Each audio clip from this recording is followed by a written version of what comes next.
Welcome to the Solom update for February 18th, 2016. Yesterday, some people commented on how late I stayed up, and it was late last night. It was, I don't know, probably about 3:45 is when I went to sleep. And I found out, well, actually, as I get older, I can't do that anymore. I find that the next day, I'm just kind of a mush. And that's what happened today. But some things happened today that I had to record this because the results of today have never happened to me. I have been doing hardware design for probably 25 years. And particularly I've added I2C to a lot of things. And whenever you get I2C going, I always have to get out the scope and meter the data and clock lines and do all that kind of stuff. Not today. I added in, let's switch over here to the schematic. I put in the first thing I checked out was the LM75. I did a Google search for a repository that had LM75 code for Arduino, and I found this. This is a very simple C++ file just for Arduino, and I put this in. I created a project using my basic template, and I ran it, and the multimeter board started broadcasting out the temperature. I was like shocked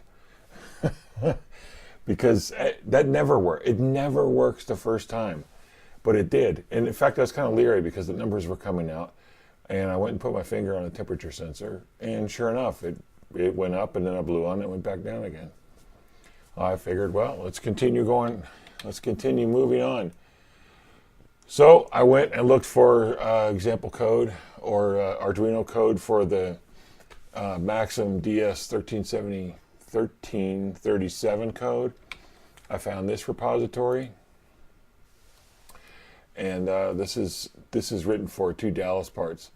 There's a lot of Dallas or Maxim parts for real-time clocks for Arduino specifically. They're all over the place. I got this one going, and I also got going NTP. So this thing also worked the first time. I didn't have to set the addresses or anything. It just worked.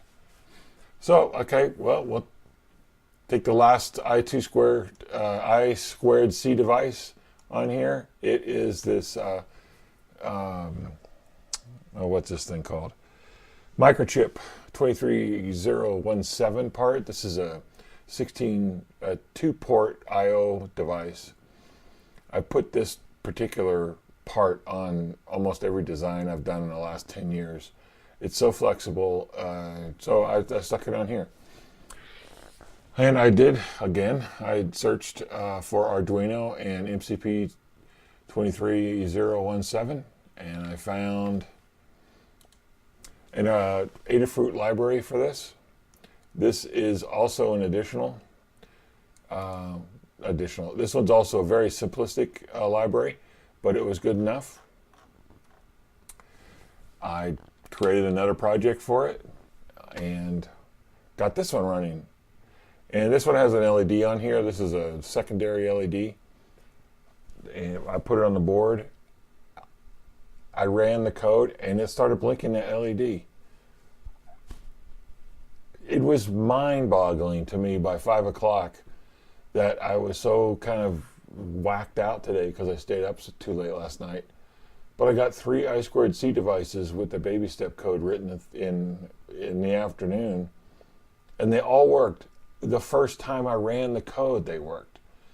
It was remarkable. Let me switch over to my handheld camera here just to prove to you that we are working.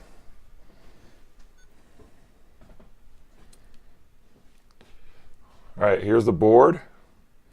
You see I got some LEDs down there. This one here is the activity LED. This one toggles whenever we're sending out a UDP packet. So it looks like we're on a 10-second, no, I think it's 5-second interval. This one over here is the one that's coming off this part here. This is the MCP 23017 part. So this is the output pin.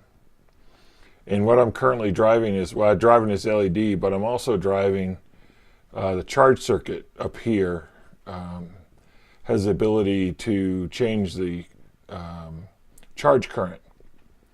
If so, I have a well, let me show you on the schematic.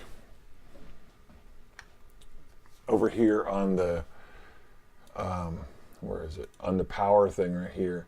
Here's the battery charger right here. It's a microchip part, 73831.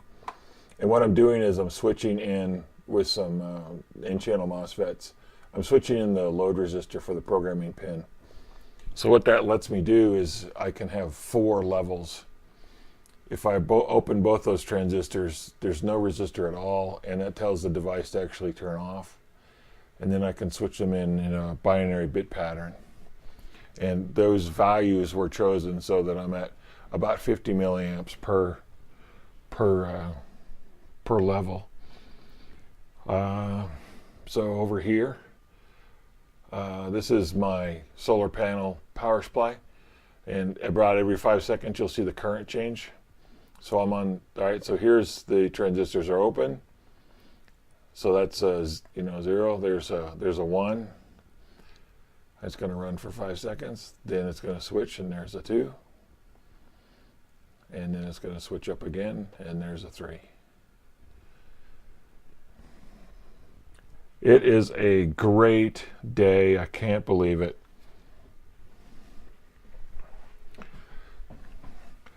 This evening I was going to go and